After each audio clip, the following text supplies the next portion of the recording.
Oke, selamat pagi teman-teman semuanya. Hari Minggu, tanggal 14 November 2021.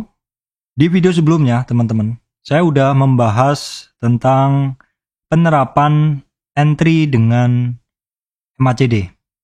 Maksud saya di video sebelumnya saya udah membahas tentang entry dengan MACD yang ternyata ketika kita trend follow dengan menggunakan MACD, hasilnya bisa ratusan persen seperti itu. Nah, video kemarin itu adalah sebenarnya adalah praktek dari video tentang MACD yang sudah saya bahas di video-video saya tentang MACD. Jadi silahkan teman-teman yang pengen mengetahui tentang Moving Average Convergent Divergent atau MACD, silahkan langsung ke video saya yang khusus membahas tentang MACD. Nah, kali ini, pagi hari ini, seperti biasa, saya sebenarnya hampir setiap saya online itu selalu membuka TradingView dan saya akan mengecek atau melakukan chart walking dari altcoin yang sedang saya pantau.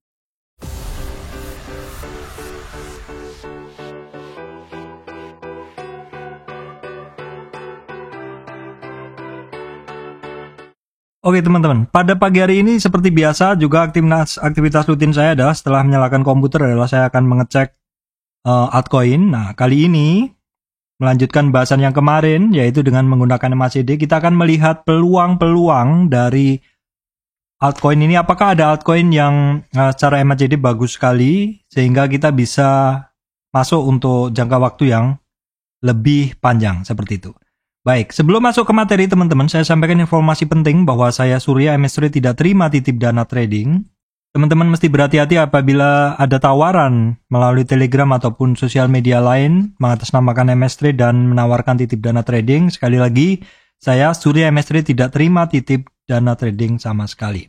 Oke, kita akan langsung chart walking ke altcoin-altcoin yang biasa saya pantau, teman-teman. Baik, teman-teman di sini saya akan langsung ke bagian ini ya. Saya di sini untuk chartnya kan udah nggak berubah.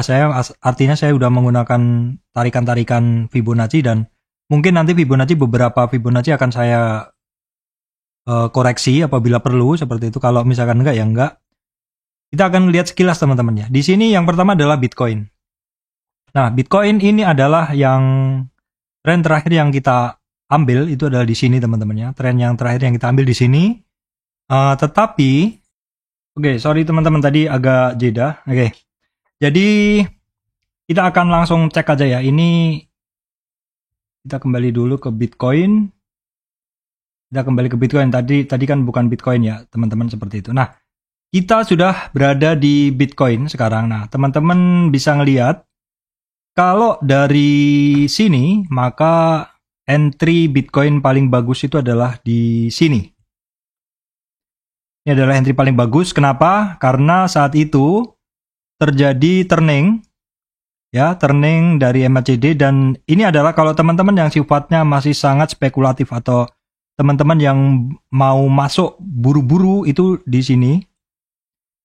Tetapi sekali lagi sebaiknya ini adalah entry pertama karena ini di dalam daily. Teman-teman bisa membuat detailnya dalam 4 jam ataupun 1 jam. Sekali lagi kalau teman-teman mau long itu yang istilahnya buy and hold itu dengan menggunakan MACD daily boleh. Tetapi kalau teman-teman yang mau lebih detail bisa menggunakan 4 jam atau 1 jam. Kalau teman-teman yang buru-buru masuk akan di sini tentu. Dan teman-teman bisa ngelihat di sini harganya juga setelahnya adalah naik turun dengan range kenaikan yang sebenarnya cukup lebar juga teman-teman ya. Ini sekitar 20% ya. 20%. Tapi kalau misalkan teman-teman mau sifatnya confirm, itu tentu menunggu ini. Menunggu terjadi penembusan dari yang biru atau MACD lain ke sinyalnya di sini. Jadi ini confirmnya lebih di sini teman-teman. Tapi kalau kita lihat di chart juga di sini sebenarnya dia bentuknya masih cenderung sideways. Jadi teman-teman selain ngelihat indikator di sini, ini juga melihat pola candle di sini. Saya sendiri sebenarnya udah jarang sekali menggunakan MACD, artinya jarang sekali menggunakan indikator. Saya hanya menggunakan Fibonacci. Biasanya akhir-akhir ini seperti itu. Tapi nggak apa-apa, ini adalah pembelajaran. Dan ini juga sebenarnya ilmu yang sangat bagus teman-teman ya. Teman-teman bisa memadukannya seperti itu. Oke. Terus kemudian di area sini, ini Bitcoin nggak begitu bagus. Dia range-nya sempit. Tetapi range sempitnya Bitcoin ataupun altcoin ini, teman-teman masih bisa trading. Sekali lagi, Bitcoin ataupun altcoin walaupun rentangnya sempit, ini masih 10%. Masih sangat-sangat potensial untuk teman-teman trading ya, teman-teman. Kalau teman-teman sudah di saham seperti saya, tentu akan cukup hafal. Kalau rentang itu sempit sekali, kadang even kita nggak bisa untuk trading. Karena kenapa? Karena bid offer-nya tebel, dan juga kalau kita sudah masuk bid offer tebel, kita nggak bisa buang barang. Tapi kalau Bitcoin dan altcoin yang saya rasa selama ini, sekali lagi teman-teman, ini berdasarkan pengalaman saya dan saya juga trading di altcoin, sehingga bukan secara teori saja, tetapi saya mempraktekannya secara langsung dan memang potensialnya bid offer-nya cukup liquid sekali, sehingga ketika kita buang barang ataupun ambil barang juga sangat cepat sekali. Teman-teman mau ambil barang pun kadang udah telat karena harganya udah bergerak seperti itu. Dan ketika buang barang pun ternyata sedemikian banyaknya order sehingga ketika kita lepas barang langsung hilang. Nggak sempat amen seperti itu. Nah, oke. Kemudian teman-teman bisa ngelihat di sini adalah nilainya ini kan terlalu dalam. Jadi memang penurunannya cukup dalam. Dan yang mesti teman-teman perhatikan adalah harus mengarah ke atas. Ini kecenderungannya kalau mengarah ke atas, dia akan cenderung membaik. Nah, sekali lagi masuknya kalau teman-teman mau confirm masuknya, teman-teman, confirm masuknya ini adalah konsolidasi. Di sini mesti perhatikan teman-teman. Kalau di sini konsolidasi, biasanya di candle-nya juga konsolidasi ya, di sini. Nah, candle konsolidasi ngebreak. Nah, di sini konfirmasi ngebreaknya bisa digunakan dari MACD yang biru ini, MACD lain menembus signal yang warnanya merah ya. Terus di sini MACD-nya menembus ke atas garis sinyal dan juga histogramnya di atas 0. Ini artinya apa? Artinya sinyal pertama itu adalah confirm. Sinyal pertama adalah oke ya, dia menembus ke atas. Yang kedua, dikonfirmasi bar histogramnya adalah di atas 0 dan hijaunya cenderung hijau tua. Artinya apa? Artinya dia runningnya adalah higher and higher. Ketika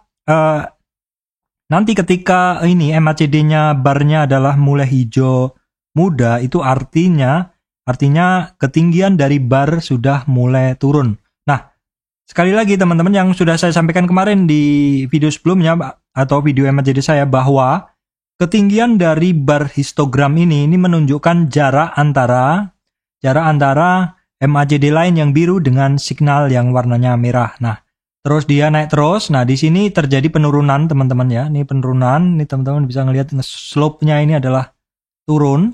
Slope turun ini mengindikasikan pelemahan momentumnya teman-teman ya. Momentumnya ada pelemahan sedikit, tetapi bukan berarti dia akan melemah terus, enggak. Karena kalau misalkan setelah melemah ternyata dia menguat lagi dan MACD lain dan signalnya belum golden cross, dia masih akan lanjut.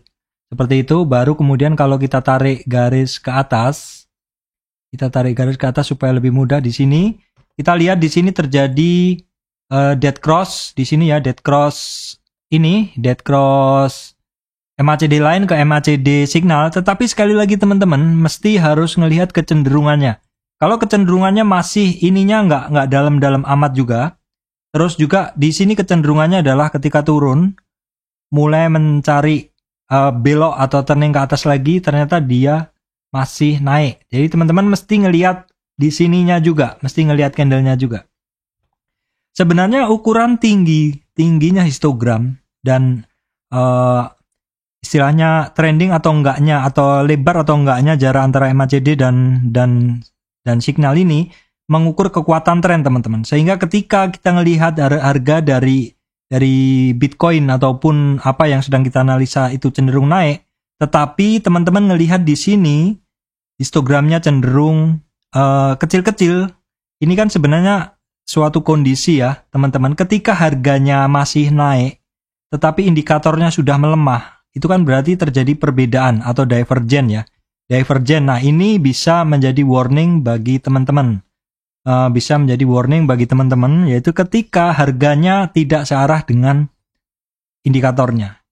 Harganya masih up terus, tetapi indikatornya udah mulai cenderung melemah, ataupun kalau teman-teman mengaktifkan volumenya, misalkan volumenya mulai melemah, teman-teman mesti waspada seperti itu. Itu adalah tentang konvergen dan divergen.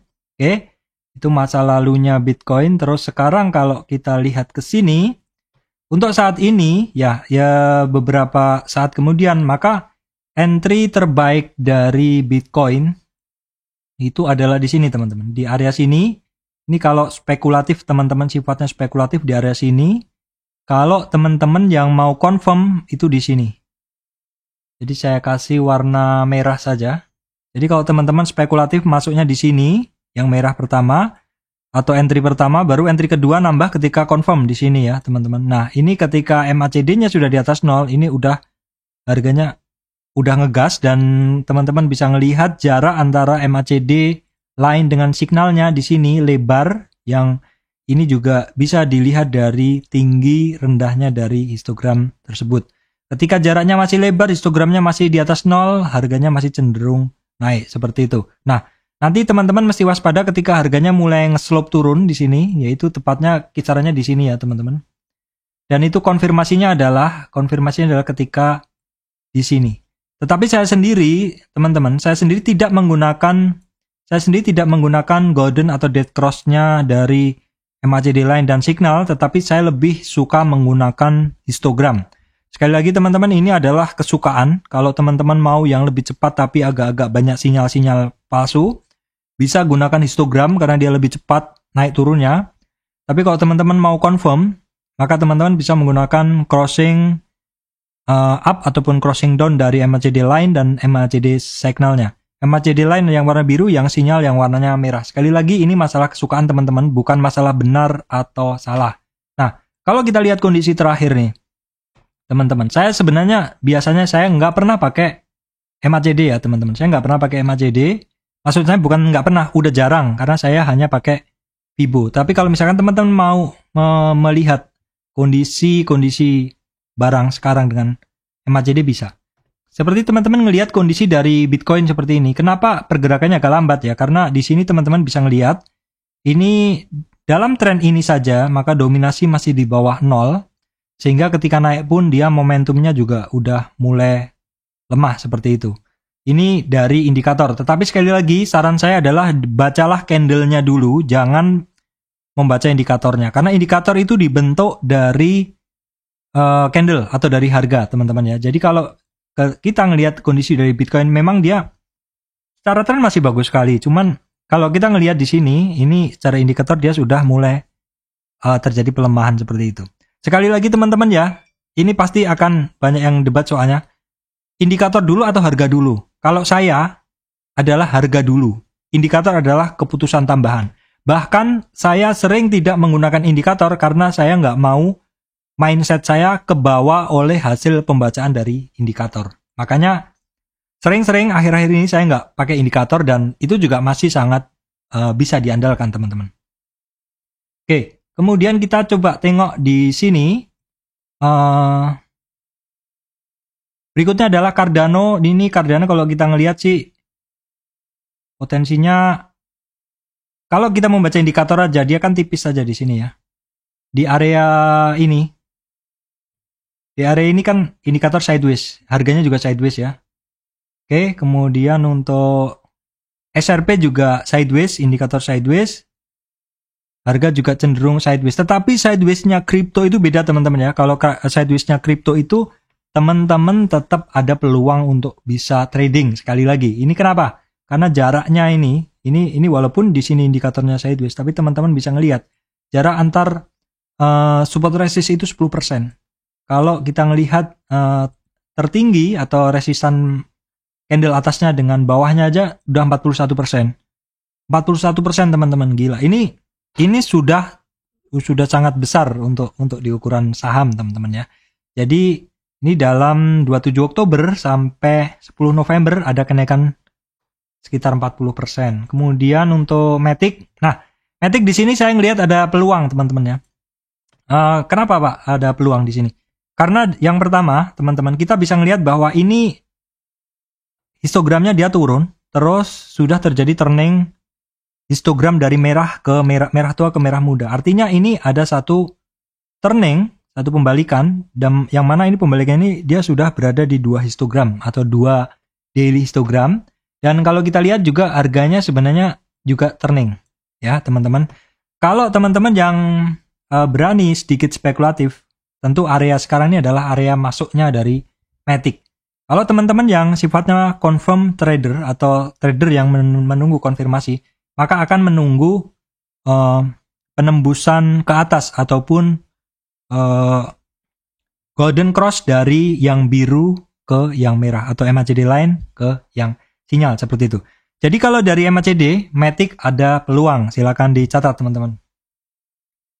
Kemudian kalau Ethereum, nah kalau dari indikator seperti ini teman-teman. Kalau di indikator memang benar nih, kemarin banyak yang bilang juga ini barang-barang yang sedang berada di atas nih kecenderungannya cukup riskan untuk positioning. Ya memang kalau teman-teman mau ngebaca dari indikator, ini kelihatan juga si Ethereum ini di kisaran tanggal 10 itu terjadi dead cross dari biru ke merah atau dari sinyal ke MACD line ke MACD sinyal ya, yang biru ke yang merah, dan di sini histogramnya juga turun.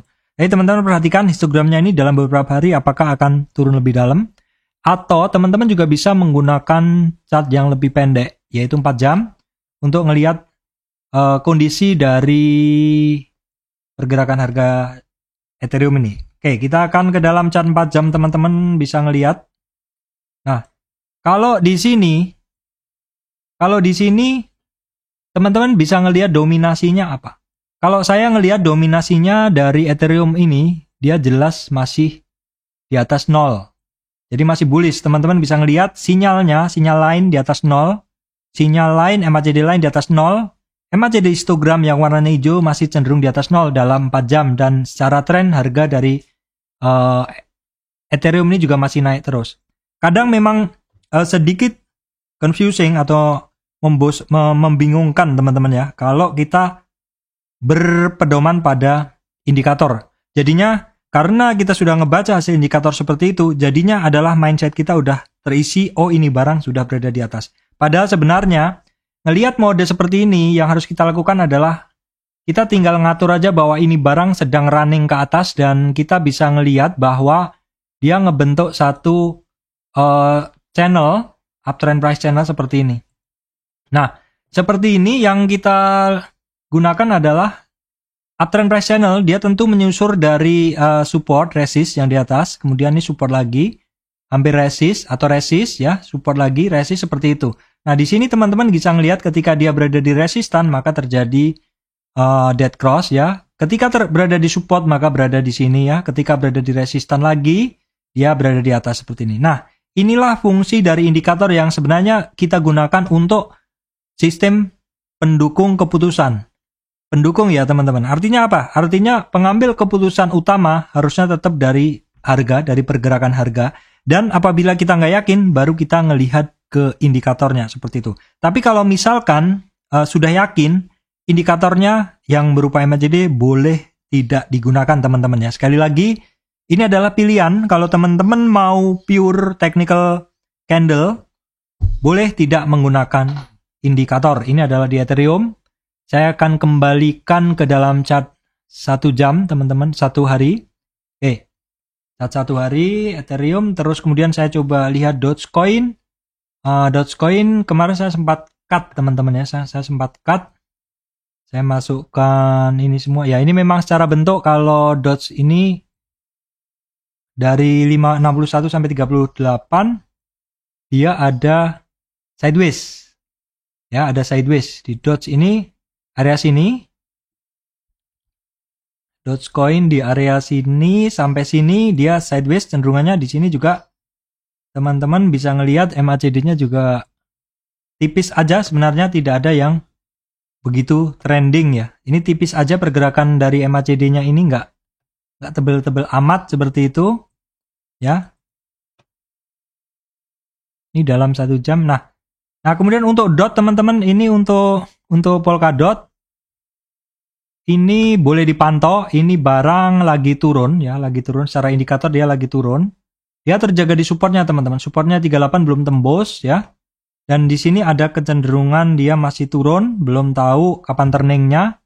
Di sini sudah terjadi dead cross dari MA lain yang biru ke MACD ke signal yang merah ya. Jadi titik keluar terbagus di sini. Kalau mau confirm di sini ya, ini titik keluarnya kalau teman-teman yang mau keluar di Doge kemarin menggunakan itu. Nah, ini terus kemudian ini. Jadi ya benar nih, kalau dilihat di sini memang benar ya, kelihatan di sini titik keluar tertinggi di sini yaitu dari indikator histogram. Tapi kalau teman-teman mau confirm keluar tuh di sini itu sudah telat teman-teman. Sudah telat, bahkan sudah mantul lagi. Makanya kenapa saya tidak menggunakan crossing ataupun crossing up down dari MACD line dan signalnya. Kenapa saya tidak menggunakan yang ini? Karena ini boleh dibilang confirm, artinya ini agak telat. Tapi kalau teman-teman mau cepet, walaupun sinyalnya kadang palsu atau sinyal-sinyal draw noise seperti itu, di sini adalah lebih cepat, yaitu di pembalikan dari histogramnya. Nah, sebenarnya di sini kita bisa menggunakannya sebagai satu trik manajemen untuk keluar. Yang pertama adalah teman-teman keluar dulu satu bagian di sini. Jadi di sini satu bagian, kemudian bagian kedua di sini. Jadi teman-teman jualnya separuh-separuh lah seperti itu. Kira-kira seperti itu. Jadi ini adalah penggunaan indikator untuk menjual atau membeli secara parsial seperti itu. Kemudian EOS. EOS sebenarnya secara chart ini bagus teman-teman. Secara chart bagus, secara indikator ini bagus dia. Nah, indikatornya teman-teman ngelihat seperti ini ya. Dia indikatornya ini sebenarnya kecenderungannya di atas 0. Ya, dari area sini ini kecenderungannya di atas 0. Ini juga ngelihat seperti ini, tapi kalau kita ngelihat harganya, dia memang masih belum kemana-mana. Nah, teman-teman ingat nggak, EOS ini kan tidak begitu, maksud saya nggak begitu banyak yang bahas ya teman-teman. Artinya ya mungkin peminatnya lebih banyak ke yang lain. Ini kalau secara pribadi saya mengatakan seperti itu. Lebih banyak barang yang lebih trending seperti itu ya. Secara indikator sih oke. Ini oke semua. Bahkan di sini nih histogram di atas 0, MACD line dan MACD signalnya juga terjadi cross up. Ya, harganya juga sebenarnya cukup terjaga. Kalau misalkan teman-teman ngefans di sini, ya masih bisa juga untuk profit. Ini masih sekitar 20%. Sekali lagi, kripto itu teman-teman, peluangnya terbuka sangat luas. Mungkin nggak bisa saya analisa semua teman-teman ya. Ini T-Full ini juga masih turun. Teman-teman bisa cek yang lebih detail. Theta Fuel masih turun teman-teman. ZIL, dia masih turun juga. Dia keluar dari uptrend price channelnya, supportnya ada di 50.61. Saya mencari yang turningnya bener-bener ini teman-teman ya, turningnya bener-bener V-shape seperti itu. Nah Shiba ini boleh dipantau teman-teman. Kenapa? Dia termasuk V-shape ini. Dia turningnya termasuk V-shape. Nanti akan saya bahas tersendiri untuk Shiba. Saya akan bahas tersendiri untuk Shiba ya teman-teman. Ini di sini kita bisa ngelihat ini Shiba tren turun di sini. Ini tren naiknya yang kemarin ya, tren naik yang saya pakai ini yang merah ini, yang biru ya. Yang biru di kiri ini adalah tren naiknya. Yang biru adalah tren naiknya. Kemudian yang merah yang saya kasih coba sekilas bahasanya tentang Shiba itu. Nah, Shiba ini sudah mantul lagi sampai 23 retracement. Nanti akan saya bahas tersendiri aja untuk Shiba, teman-teman ya. Kemudian ini chart walking aja. Hydra Graph masih bagus, terusnya masih naik. Glitch jelas bagus, kemarin udah saya bahas ya. Waves. Nah, Waves ini cukup lama ya turunnya. Ini teman-teman bisa memantau. Ini kalau kita lihat dari histogramnya dia agak membingungkan karena turun naik dan kecenderungannya dia dari histogramnya masih cenderung turun. Nah, kalau teman-teman masih bingung tentang histogramnya kok seperti itu, Pak, kok seperti rata seperti itu. Nah, memang seperti rata, tapi teman-teman bisa tarik puncak ke puncaknya, kecenderungannya masih turun. Jadi ini kemungkinan masih turun. Teman-teman nanti perhatikan ketika dari histogramnya ini mulai menuju 0, itu ada penguatan. Dan juga ketika sudah terjadi cross up atau penembusan ke atas dari yang biru ke yang merah, ini kemungkinan dia akan balik. Entah apakah di 50 atau di kisaran MA 200-nya. Kemudian untuk SLM ini sekilas dari indikatornya dia sideways dan barangnya juga sideways. Trust wallet saya skip aja teman-teman. Ini untuk sell Celo ya, Celo dia cenderungannya masih, indikatornya masih cenderung turun. Di sini juga dia masih cenderungannya masih turun ya. Kita lihat dulu dari, sebentar saya tarik dulu Fibo. Kalau kita tarik yang dari yang tinggi ke sini, itu tren besarnya. Ya, dia kemarin naik sampai 61, nggak kuat, 50 nggak kuat. Saat ini support di 23 ya, 23 dia masih cenderung mencari support teman-teman untuk sell. Kemudian Algorand sih secara indikator nih sudah sekitar dari 24 Oktober oke ya, udah bermain di atas 0. Tetapi kekuatan trennya masih kecil.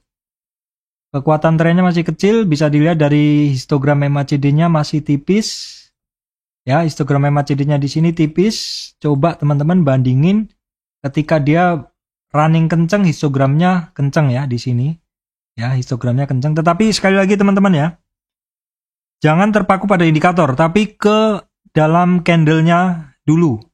Baru candle-nya, setelah kalau teman-teman nggak yakin, baru tambah indikator. Tetapi kalau saya, indikator sudah nomor sekian, seperti itu ya teman-teman.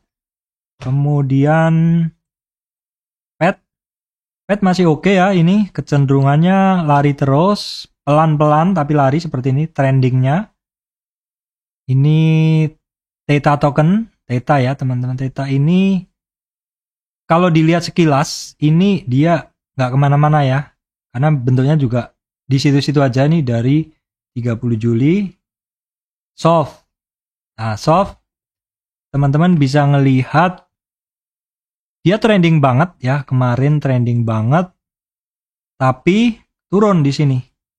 Terus udah sampai turun di sini udah mulai turning, tetapi turningnya juga nggak begitu kenceng. Teman-teman bisa ngelihat. Nah, kalau yang teman-teman confirm tentu belum berani masuk. Dan ini barang tipis ya teman-teman. Ada yang bilang kemarin ini kadang ngepam seperti itu, jadi mesti hati-hati pergerakannya. Kalau teman-teman mau detail bisa dicek di 1 jam. 1 jam pergerakannya. Wah, ini kalau di sini bisa dilihat nggak trennya nggak kuat teman-teman. Kenapa? Dari indikator jelas, indikatornya ini mepet 0 terus. Ini hampir dibilang saat ini nggak ada tren. Dari ini aja ya, jangan ngelihat dari semuanya, tapi dari ngelihat indikator yang saya garisin ini dia nggak ada tren karena sideways. Kalau sideways ya memang membosankan seperti itu. Kecuali breakout. Kan seperti itu baru menarik. Sama bentuknya juga SLP juga sama ya. Ini trending pada saat bergerak kemarin. Ya kalau dibilang ya pada saat ngepam baru trending ya. Seperti itu. Kalau selebihnya ini adalah sideways. Dari indikatornya kelihatan rata. Kemudian GRT ini cukup oke ya. Di sini ini dalam 1 jam ini adalah entry pertama di sini. Ini entry confirmnya. Jadi entry pertama tuh di kisaran sini, entry confirmnya di kisaran sini, tapi terus turun. Makanya saya bilang kalau menggunakan cross up line dan cross up atau golden cross dan dead cross dari MACD line ke signal itu telat. Sebaiknya kalau mau cepat dapat barang menggunakan histogram. Kemudian ini barang-barang tradingan saya juga sih, cuman jarang saya ini. OXT bagus, tapi dari sini teman-teman ya. Kalau dari sini, ini memang ya saya bilang ini ada sinyal palsu juga. Jadi kalau teman-teman entry di sini, di histogram memang cepat, tapi sekali lagi hati-hati ada sinyal palsu ya. Kenapa? Karena di sini kenapa belum confirm? Karena walaupun histogramnya udah balik di atas, tapi ininya turun teman-teman. Jadi tunggu dulu, paling bagus tuh adalah ketika MACD line di bawah 0 dan MACD, maksud saya histogram di bawah 0, perhatikan histogram di bawah 0. Jadi kalau mau ngeliat barang itu histogram di bawah 0, perhatikan dulu supaya nggak sinyalnya palsu. Dan histogram di bawah 0 dan MACD line dan signalnya di bawah 0. Kenapa yang di sini false? Kenapa yang di sini false? Sebentar. Kenapa yang di sini? Kenapa sinyal yang di sini false? Ya, yang di sini palsu. Karena di sini histogram sudah di bawah 0, tapi MACD-nya masih di atas. MACD line dan signal masih di atas. Jadi area itu teman-teman mesti berhati-hati kalau belum semua indikator di bawah 0. Kalau mulai di bawah 0 semua seperti ini. Nah, di area sini teman-teman, yang ini teman-teman perhatikan. Di sini mulai boleh diperhatikan di sini ya. Masih di bawah 0. Ini sudah mulai ada pembalikan di sini. Di sini. Ya, mulai ada pembalikan dan ini ada confirm. Tapi kalau kita tarik ke atas.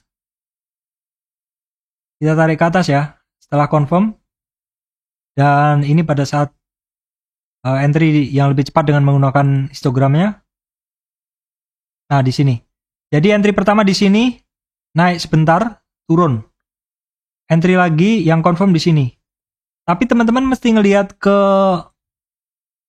ini juga ya, ke candle juga. Candlenya sideways.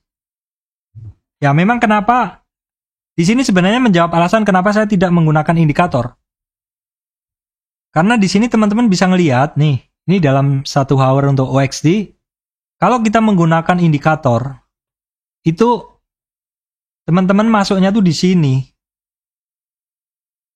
Kalau teman-teman menggunakan indikator tuh teman-teman masuknya di sini. Yang paling confirm tuh teman-teman masuknya di sini. Ya. Kan di sini spekulatif tadi. Kalau saya biasanya masuk di sini. Kalau misalkan saya menggunakan indikator ini pada 1 jam, maka saya masuknya di sini. Dan ini adalah sideways cukup lama teman-teman. Berapa jam? Sekitar 24 jam ya. Kalau teman-teman yang confirm, masuknya yang di kedua ini. Ini pun juga sideways masih. Berapa jam? Ya masih 10 jam lebih. Tetapi kalau teman-teman menggunakan, menghilangkan indikatornya sama sekali, misalkan saya hapus indikatornya, dan teman-teman masuk menggunakan breakout di sini, ini malah langsung lari. Sebenarnya itu kenapa alasan saya sekarang jarang menggunakan indikator tuh ya karena itu. Kadang indikator sudah memberikan memberikan sinyal sehingga kita masuk. Tetapi kalau berdasarkan indikator kita masuknya di sini. Ya, di area yang ini. Kalau menggunakan indikator kita masuk di sini, sedang kalau kita tidak menggunakan indikator, kita masuknya ketika breakout.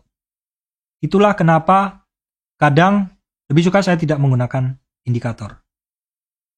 Oke teman-teman, saya rasa itu yang bisa saya sampaikan kali ini ya. Tentang chart walking dengan MACD untuk melihat peluang, dan di bahasan ini juga saya sampaikan tentang kadang perbandingan antara indikator dengan non-indikator. Trading dengan naked candle, support resist saja, dan trading dengan indikator. Nah, tentang indikator mana yang sering saya gunakan, itu hanya moving average teman-teman. Karena itu hanya untuk melihat rata harga dan kekuatan naiknya dari indikator moving average. Tetapi sekali lagi, di sini yang utamanya adalah saya melihat dari candlenya, supportnya, dan support resist dan Fibonacci. Oke, demikian dari saya, Surya MS Trade and Investment. Terima kasih teman-teman semuanya.